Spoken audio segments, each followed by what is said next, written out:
We're recording now, and I'll just say a formal welcome to everybody. Thank you very much for joining us on this, the second call about flourishing teachers.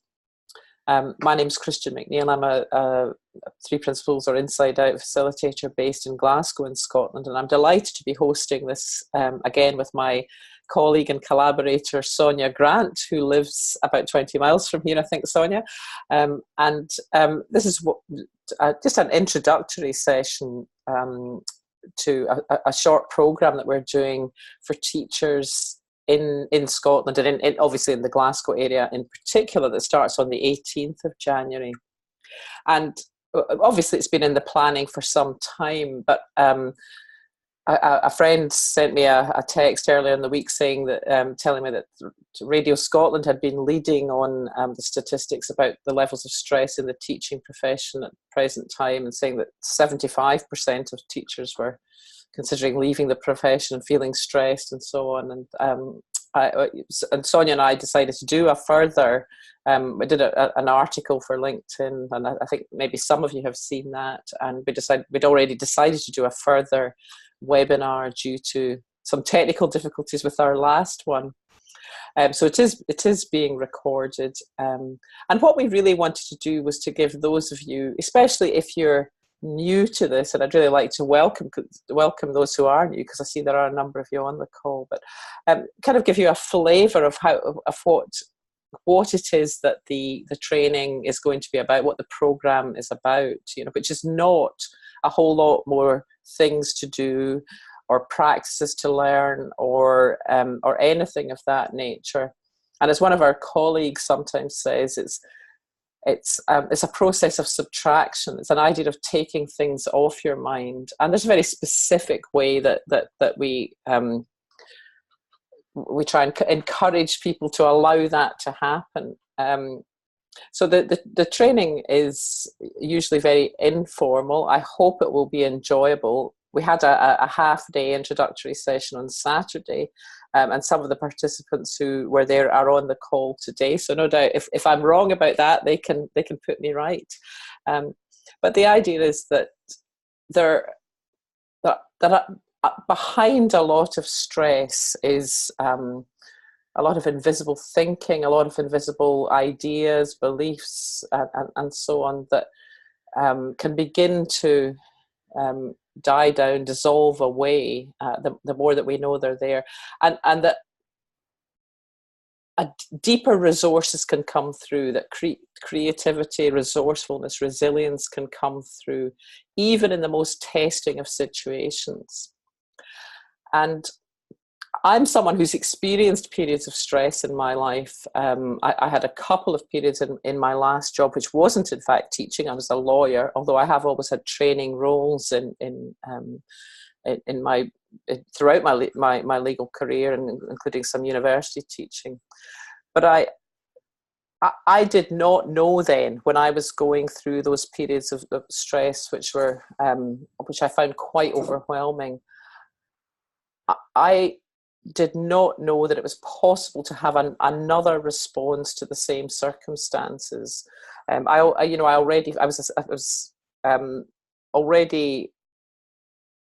I was at my limit. I was a single parent and I was doing this job, and I really felt that there was that I'd just reached breaking point and that there was no alternative. And it was stumbling into this work, which is sometimes called the Inside Out Understanding, sometimes called Three Principles. The name doesn't really matter, but it was stumbling into that began to open my eyes to the possibility of another way of being, even in the face of what would traditionally be seen as very difficult or challenging circumstances.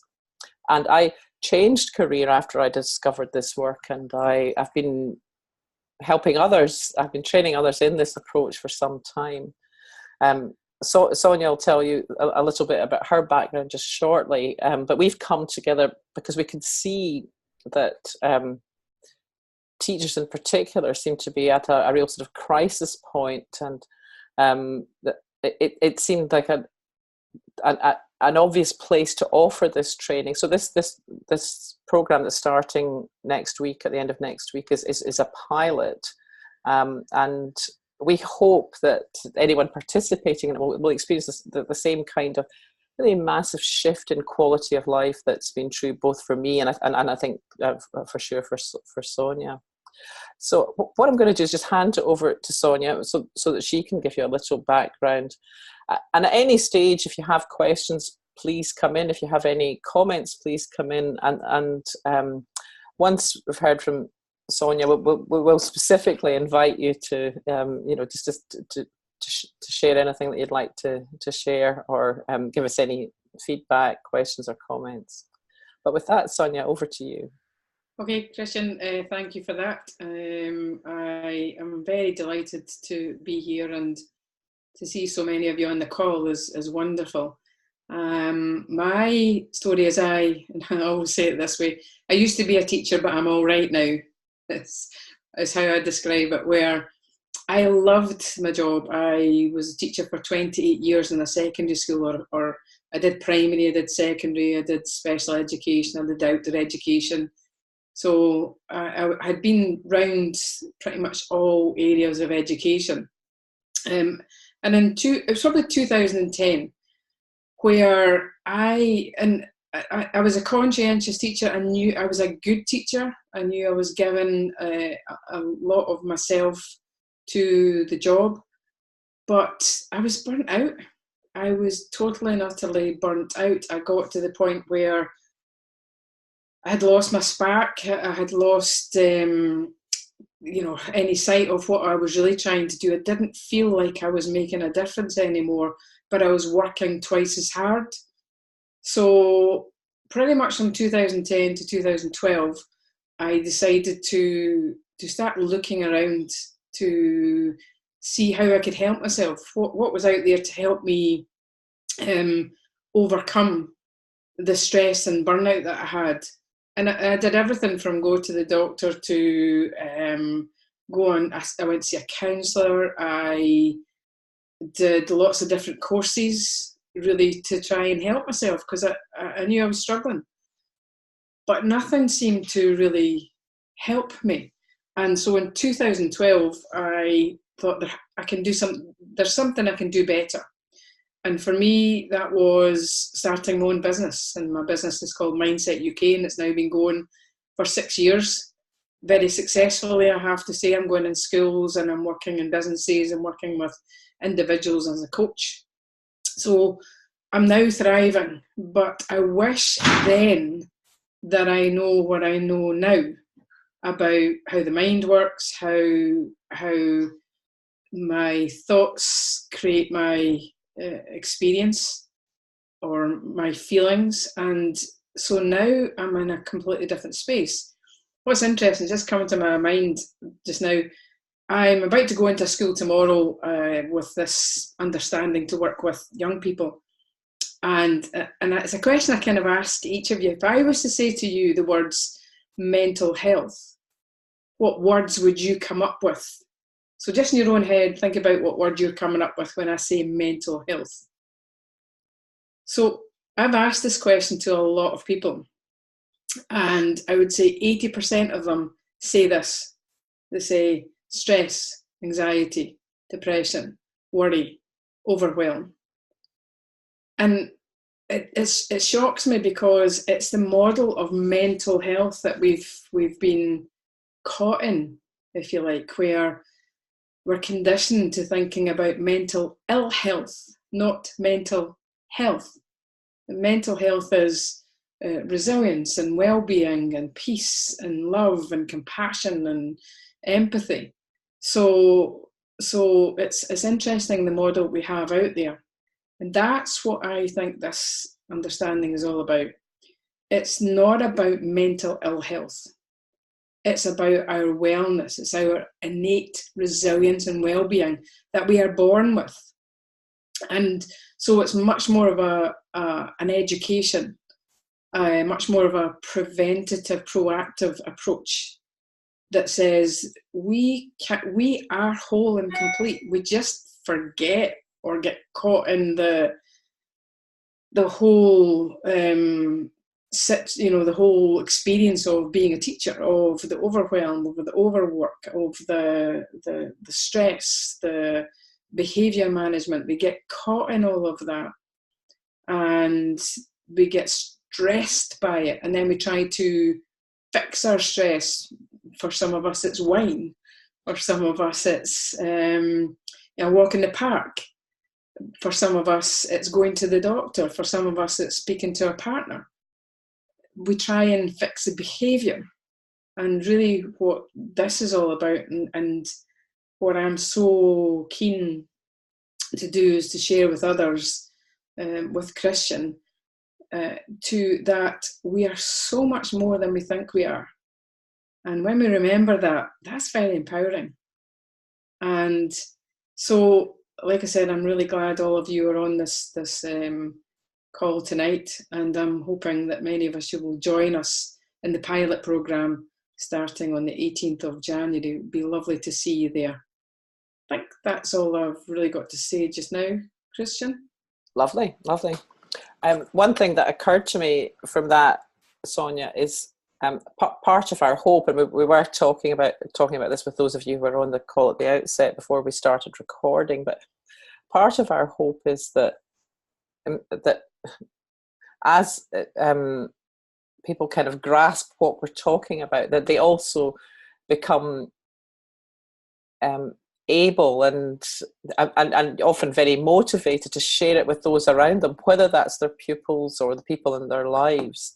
But one of the things that seems to be a feature of this work is that you can't transmit what you haven't got. That there isn't a curriculum that can be learned and then passed on, that one has to always be touched and changed and to benefit from the understanding personally. And that is the most powerful tool, if you like, for sharing with others. It's the evidence of that, that personal quality that seems to do a lot of the heavy lifting, if you like, when you're sharing it with others.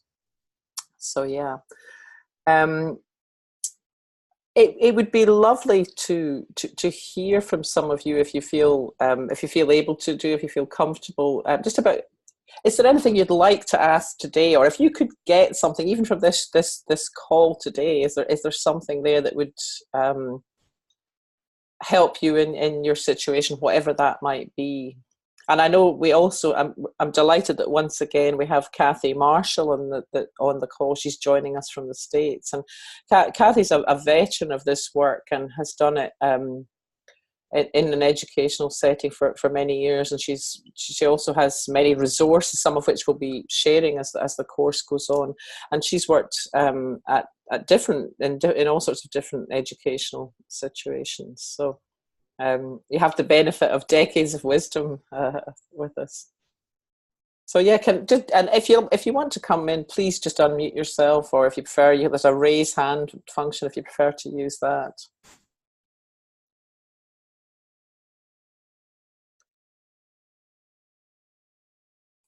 Alison, are you about to come in? Oh, hang on, I've just unmuted. Hi. Hi there, how you doing? Sorry, you were muted. I've just unmuted you. Oh, see, you about that. It's the technology that's really compounding me. I'm like, oh no. I've got you on my computer screen and I've got you on my phone. Oh, you devil. So I thought it was better that you could see me, so that's why I went onto my phone. I'm in school, so I'm just really excited. I've been working with Sonia as part of a mindset project with my class, and in talking to her, she's kind of been mentoring me, and I've definitely been feeling kind of stressed and overwhelmed, particularly with the kind of class that I have this session. Although I'm feeling really positive just now, and I'm feeling in a good place, and we've started off the new year in a really great way. But I don't want to be constantly feeling this way. I just want to move forward and work effectively and know that I'm doing enough. Mm-hmm.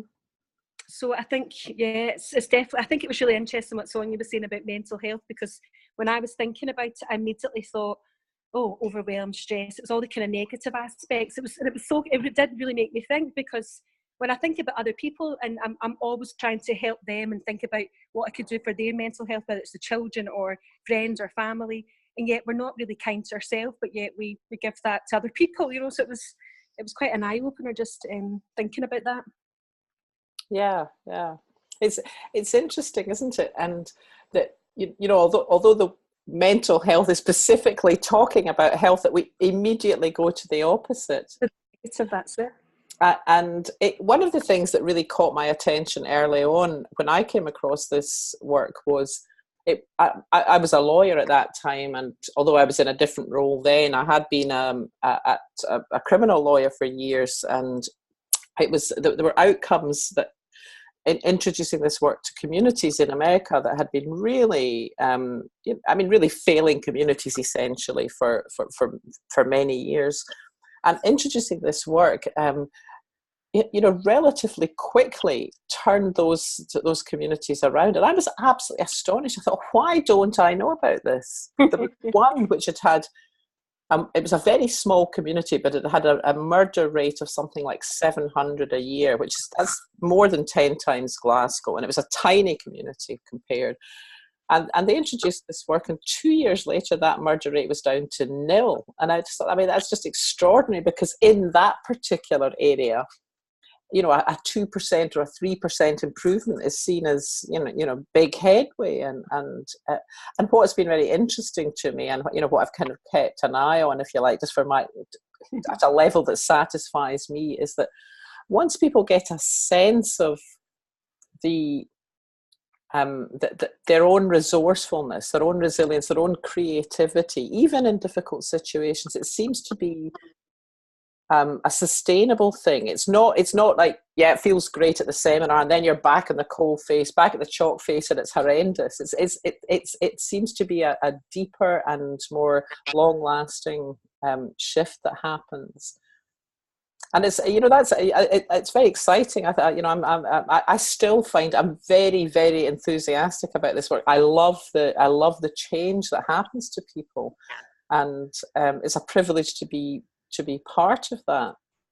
And it's also not, Sonia and I were talking before the call, it's not a case of just like accepting the unacceptable and being a bit more thick-skinned about it. It's both changing the focus from the problem, and also focusing on these internal resources that all of us have, but we're just not so familiar with. We're not so adept at drawing to the fore, and that gives us fresh thinking and fresh responses to that it's not about being stuck in a hopeless situation at all. It's really it's a highly creative and dynamic process as well, and it feels good. It feels good when you have new thinking about something, when you have when you see it differently, when you have an insight, or when you come up with a new solution.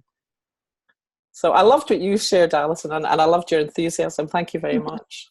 Can I just come into that a little bit as well? Alison, thank you for sharing. I really appreciate that. I have to say, I've never really come across very many teachers as hardworking and as conscientious as you are. So you are a credit to the profession, and we do need to look after people like you. There are many, many of you out there, but it's a pleasure to work with you. And I think what I would say about this, understanding this programme, is what you or MD, who's a conscientious, hard-working teacher, they don't really want to have to do something more. This is not a doing, this is a being. And it's about being who we truly are. We are wise, we are resilient, we are well at our very core. And so it is that's what I wanted to say, is it's not another doing thing, it's just an understanding of who we truly are. And when we sense that on a deeper level, as Christian says, you don't forget that. It doesn't go away. It's just as simple as reminding yourself of who we are and how much potential we have within us. So I'm delighted you've made it onto the call, Alison, and thank you for sharing. Thank you. Thank you for your lovely words, Sonia. That was very kind of you. As you said, though, I'm not alone. There are many. All my colleagues work very, very hard, and we just want what's best for everyone. But I think what's really exciting about this is knowing that that I have the power within me to change my thoughts and to make it more positive. And I'm very much looking forward to it. Thanks, Alison. This is Kathy, and I would just say it's exciting to see you inside of your classroom right there now. And you know, the bottom line is, if you and Sonia, as experienced teachers, are able to experience what both Sonia and Christian are talking about, there gets to be an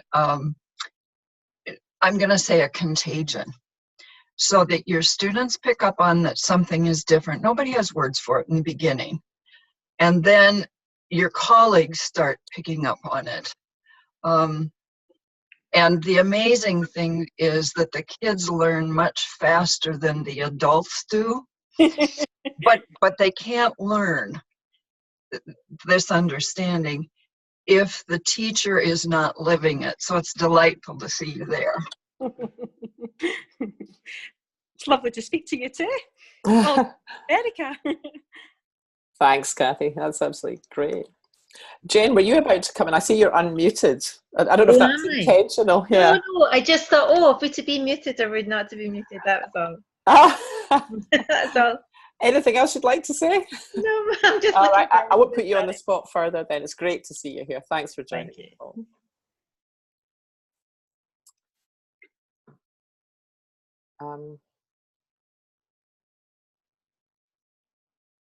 Is there anyone else who'd like to come in just now?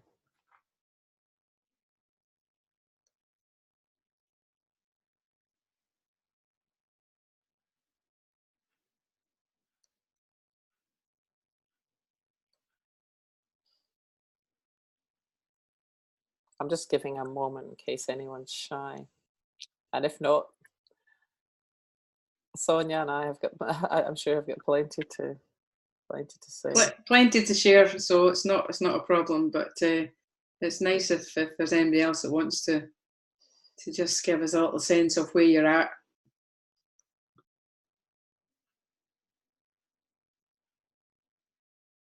Sue, you looked as though you were,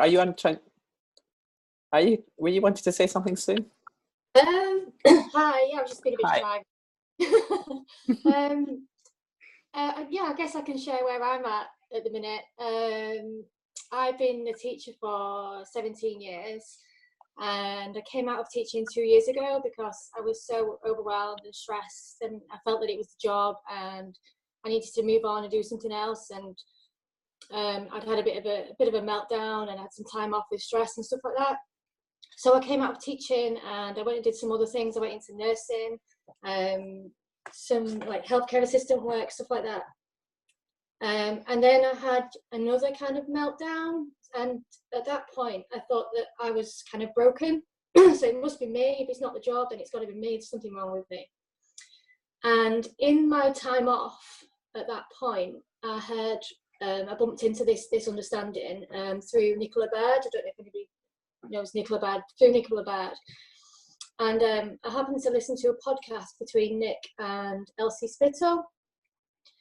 And it wasn't immediate, but within about a week, my world began to sort of change quite dramatically without me even realizing what was going on. So all of a sudden it was like, I can't even explain how it changed. It just started to change and things started to look very different. And so I needed to get more and more and more of it. So I was reading and listening to more podcasts and reading Sid Banks books and watching the videos. And as Christina said and Sonia said before, once you've got this understanding, all you want to do then is then share it. It's like, oh my God, this is really amazing. Like, everybody needs to know this. I'm back in the classroom now, actually, at my old school, just on supply. And what I want to do now is to share that. So I'm hoping in the next few weeks to be able to ask the head teacher there, once I've been there a couple of weeks more, if she would allow me to run a couple of workshops, maybe one for the sixth form and one for the teachers, just sharing really what's happened to me in the last 2 years and how that's impacted on the way that I sort of view life and the difference it's made for me as a teacher. So, yeah. That's absolutely delightful, Sue. And I wonder, because that's a very interesting experience to be back. And I know supply is obviously different from being a permanent member of staff, but I'm just wondering if there are maybe one or two differences that you can highlight about how you show up today in areas that might have been problematic for you in the past. I've learned to trust.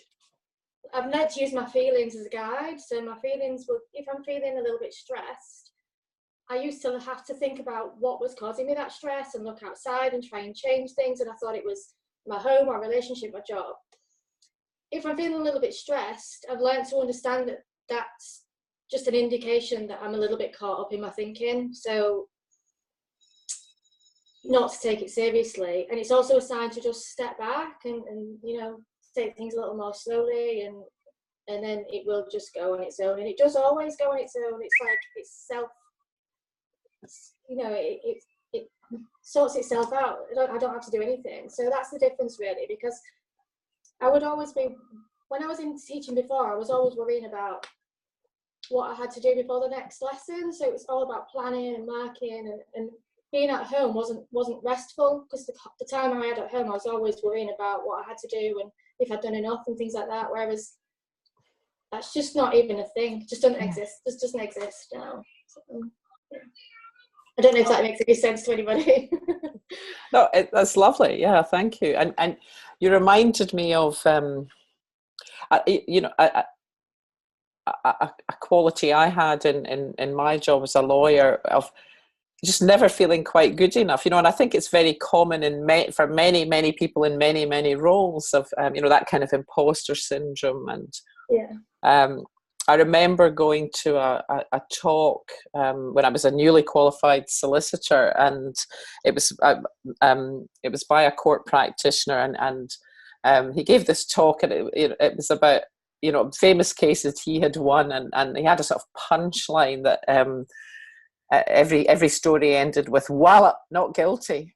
And I left this talk, and I think probably for the next 10 years, just I felt even more inadequate because I never got a wallop, not guilty. And there were all these sort of Petrocelli type stories. And then and it wasn't that I was bad at my job, I just had a very different approach. But one of the things that a sense of the inside out understanding has given me is that the absolute certainty that we are all good enough. Who you are is already good enough, and we all have different strengths and weaknesses and so on. But the resources within are phenomenal.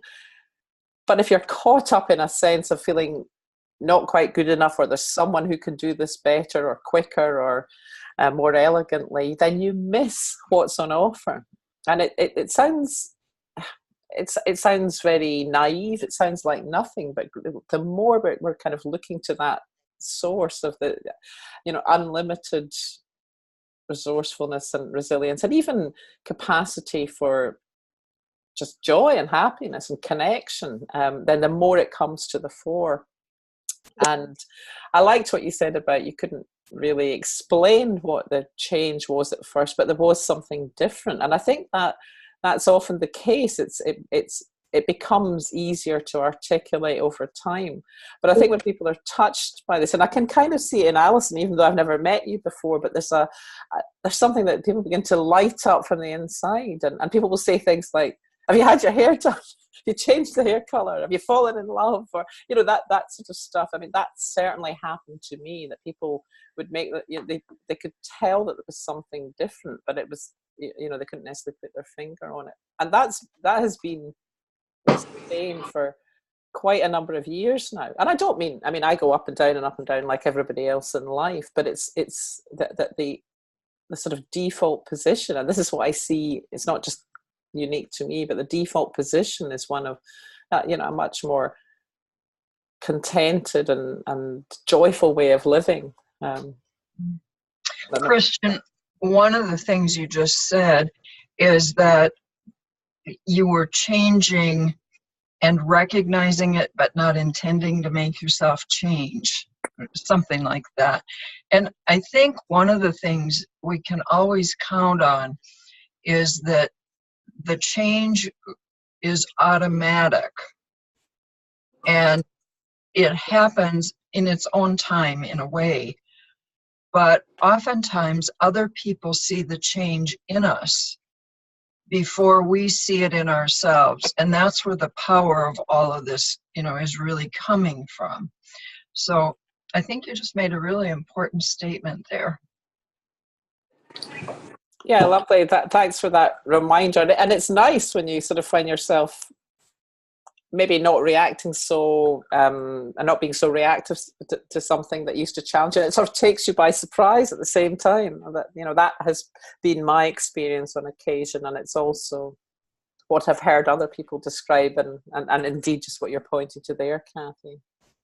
I think what I liked, what you were saying, Sue, was around at that point when you're in that overwhelm and overwork and stress, then what seems to happen is we go into that space of, I'm not good enough, there must be something wrong with me.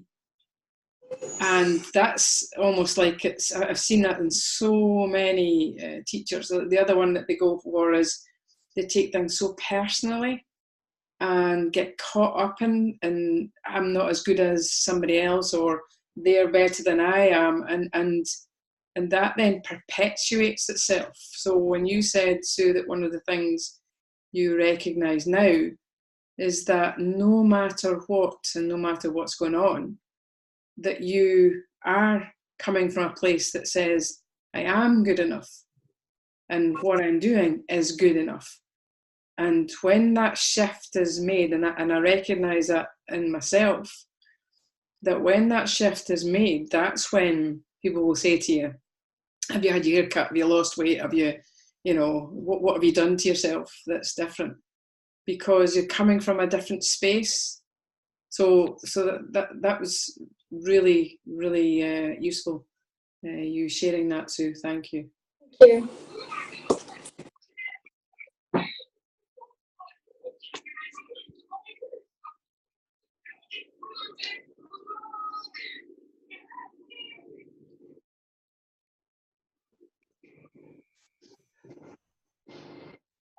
I'm just wondering if Susan, another Susan is unmuted, but I don't know whether that's intentional.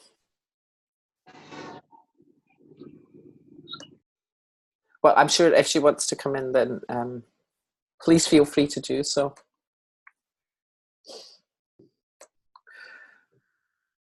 So, Sonia, I don't know whether it would be appropriate to say a little bit more about what we're planning, or if there's anything else that comes to mind for you at the moment. I think just in that, I'm very excited about what we're planning, and that I do believe that if we can start this pilot and ask people who come on this pilot to give us feedback, to allow us to make it a pilot that says, we know there's an issue, we know there are problems in terms of teacher stress, teacher overload, and that by not necessarily doing anything, but just by being together and sharing this understanding. I mean, perhaps one of the things I can share with you is that I now find myself being a much more patient person. And the other thing I do a lot more is I listen on a deeper level, and I hear on a deeper level, because I've got rid of what I would call the fog, and operating from that space in and of itself has given me a sense of more peace, of tranquility, of serenity. But at the same time, my life can still be full of things not going well. So I don't always feel great, but when I feel uncomfortable, the way I would describe it is I'm more comfortable with being uncomfortable. I'm more comfortable with chaos, because I know that it's like an ebb and a flow, that it moves on. So during the time that we are together, for those of you who are going to come with us on the journey, that again is something that we can explore more of as well. So I'm looking forward to that side of things. Yeah, no, excellent. Me too.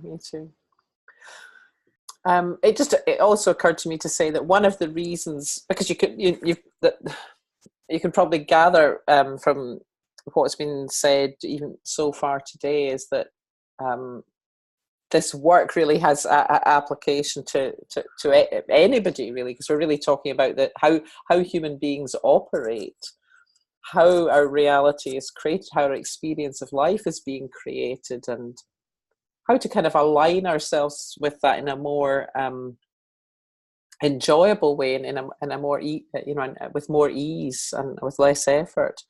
But we have decided to focus on teachers, partly because there is this this very public crisis at the moment, but also what has occurred to me is that I think when you have people who have shared experience in a situation such as that they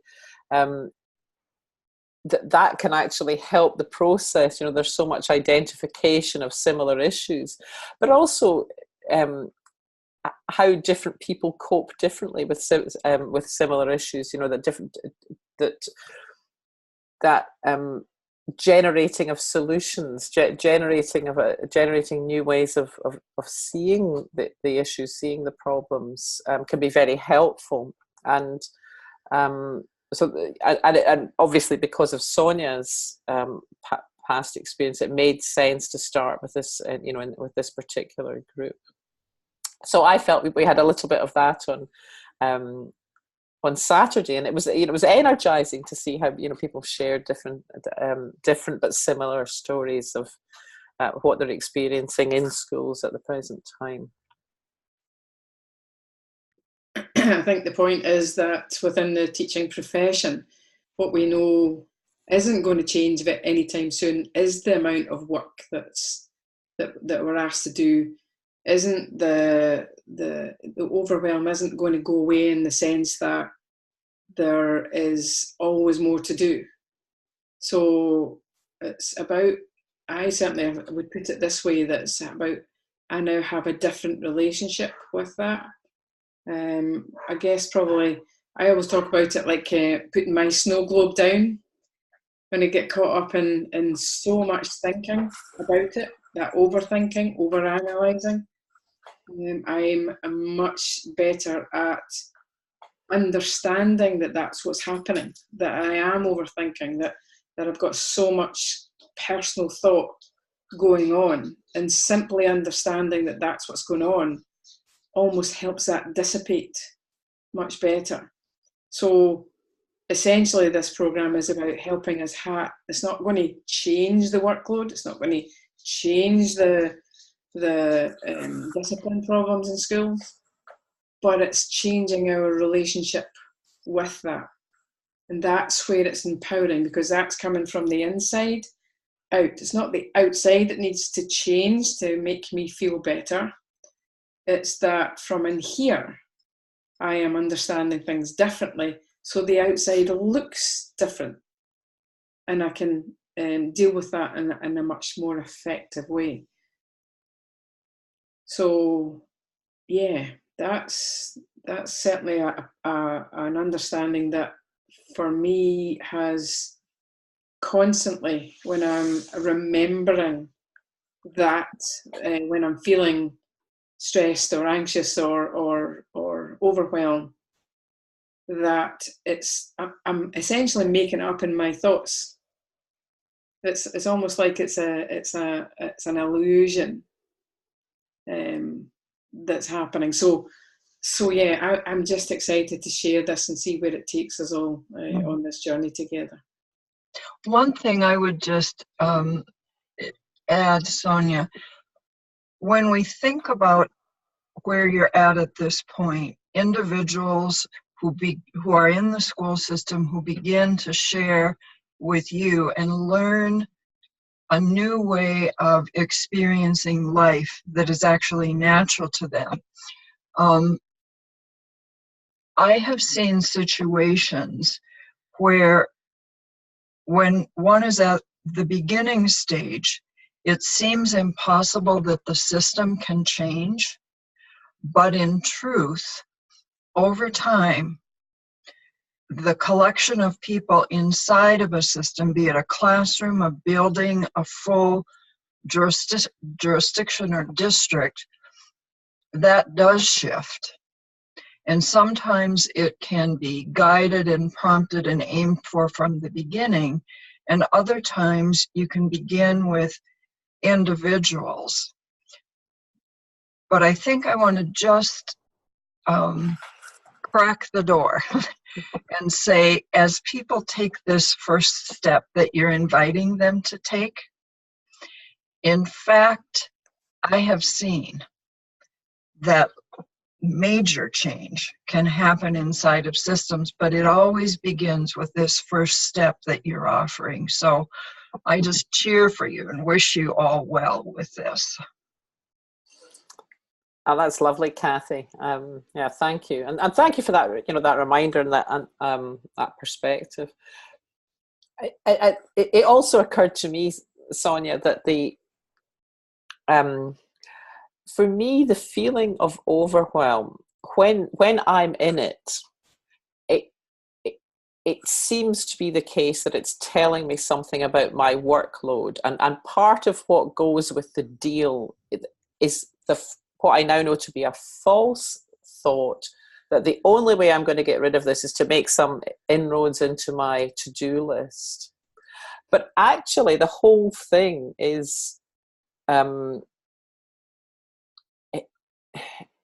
it's being created within, and I wanted to try and illustrate that, because I had a day sometime last year where I really had a lot of things that had to be done. There were deadlines for calls like this. There's sort of emails and links to be sent and all that sort of stuff, and a whole lot of things like that to do, and other bits and pieces. So I had a really, really full few hours, and I thought, there's no way I'm going to get this done, and my head was spinning, and I was feeling that feeling of overwhelm. And then the next thing was that something happened with my computers where I couldn't use email, and that meant I had call to Apple support. So that's really an out of your time. And you might have thought that would be the thing that would, be the straw that broke the camel's back and tip me into, whatever. But for whatever reason, presumably because I was just focused on one thing, and the guy was telling me, do this, do that, do the other, I suddenly fell into a place of absolute calm and clarity, and it was an hour that I was on with him, and it did. And then once I got off the call, my perspective on the work that had to be done was completely changed. And of course, it's very easy to distinguish that from, well, that's not the same as this or that or the other. But over and over in all sorts of different situations, I've had that, and it's as though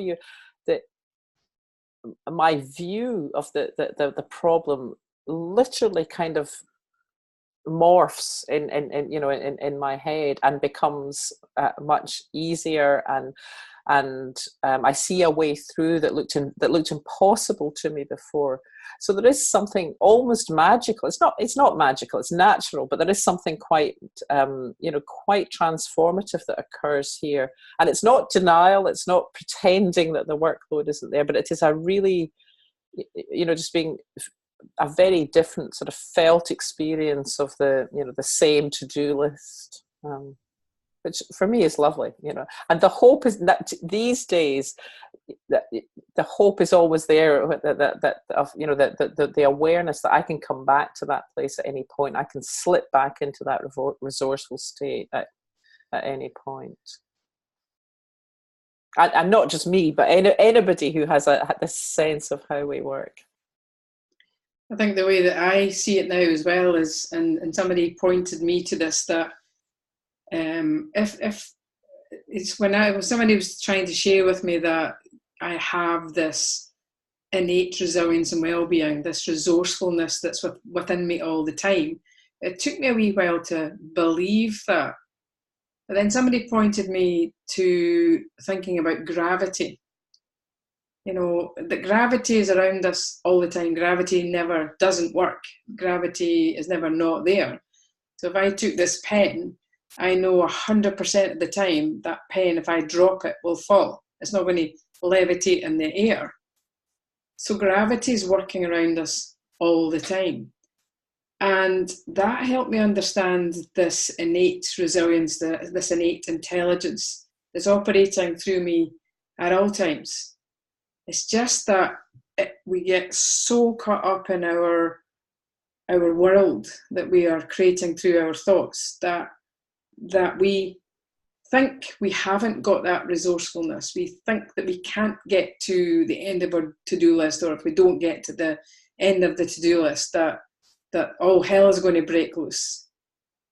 And so that's the one that helps me, is to know that whether I like it or not, whether I believe it or not, that resourcefulness, that wisdom, that well-being is there all the time. And there's something, you use the word magical, Christian, I think it's almost like a superpower that we don't know we have.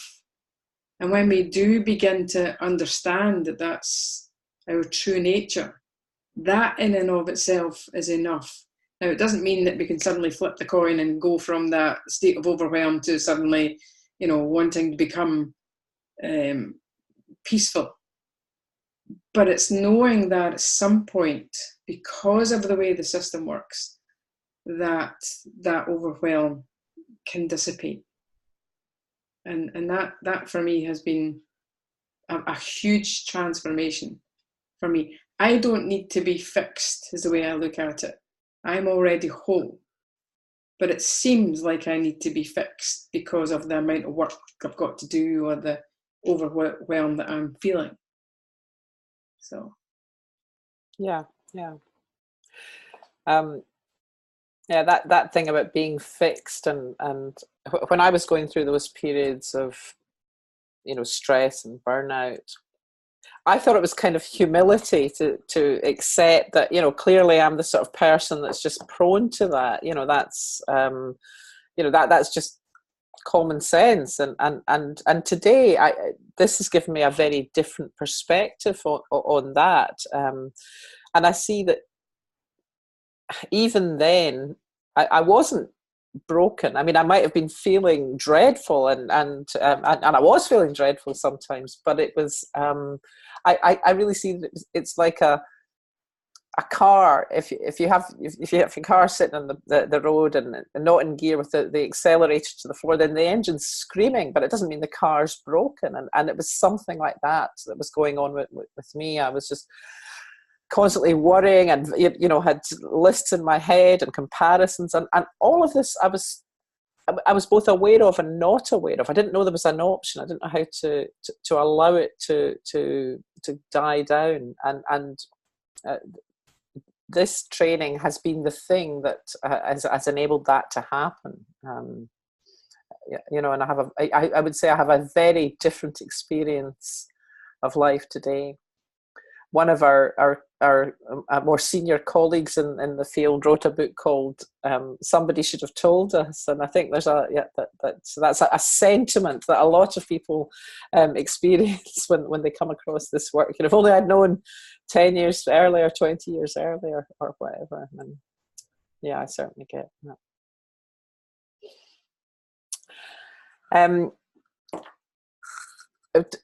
We are sort of coming towards the end of our hour. I'd like to just, once again, invite if there are any questions, or anything anybody would like to share. Oh, hi, Mark.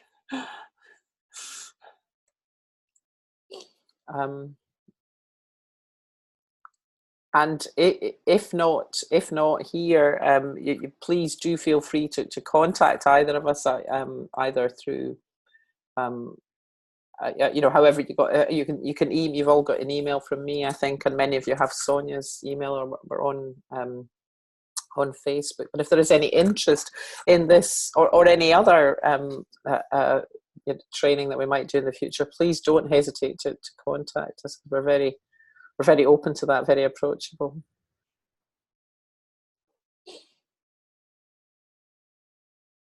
Kathy, I'm just wondering if you might like to say more, that you've got the kind of longer view, and you've been delivering trainings like this to students for many years in Minnesota. I think it's really important for folks who are on this call to be open about what it is that you're hoping, what Christian and Sonia will offer. And maybe that would help the discussion too a little bit later on. But I'll just speak to that from what I've seen coming from educators here. And then maybe you can facilitate a discussion there. In the beginning, I typically find that educators, K-12 and administrators, are overburdened or worn out by systems and policies and regulations, and that there's conflict between the players. In a specific district, oftentimes there will be staff that were unhappy with the local administration unhappy with what would be our state administration, and at the state they're unhappy with what is at the national. And most likely you have something like that going on in Scotland. And that there are, almost every decade, there's some kind of a policy and budgetary shift that affects everybody. And it's important to recognize that the response of all the players generally is coming from their own experience, which is created with their own thinking about whatever they think is the cause of the problem.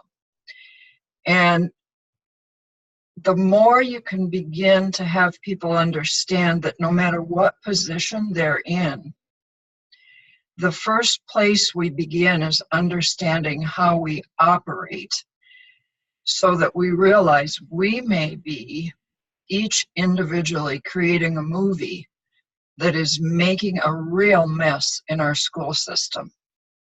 And it doesn't really matter which position you have. So there's this notion of, it isn't so much individuals alone in systems trying to cope with that. That's a heavy load, because lots of times there are problems, challenges, needs, opportunities inside of school systems that if you get the administration and the staff relatively on the same page, they can get to a point, honestly, where, and I'll just use one current superintendent, where after a year of doing what I'll just call pilot work, he ends up saying the result of this is that we have open discussions about mental health now, and that children are learning about mental health, that staff are learning. And he's not talking about mental illness, he's talking about natural well-being, and he's talking about understanding how we can realize that in ourselves and bring it out. So that systems piece in the long run sometimes is really important to recognize, because everybody's affected by it. And it feels like it's individual in the beginning. But and I'm just thinking of Allison, as one educator in a system begins to realize it's up here that I create my experience of every blasted thing in my life. And that's what everybody else around me is doing. Then you begin to say, wouldn't it make sense if we all learn that? And we begin to talk about it. And that's why you invite your peers and your colleagues to come to this training or the program that Christian and Sonia are are offering. And I don't know why the rest of you are on the call, but maybe it helps to get that clarified, because maybe you all want the same thing or are already doing it. I don't know. But anyway, that's what I'd make as a comment. Kathy, I think that's absolutely spot on. To me, that's what this is all about. It's about understanding how the mind actually works, how we operate in the world.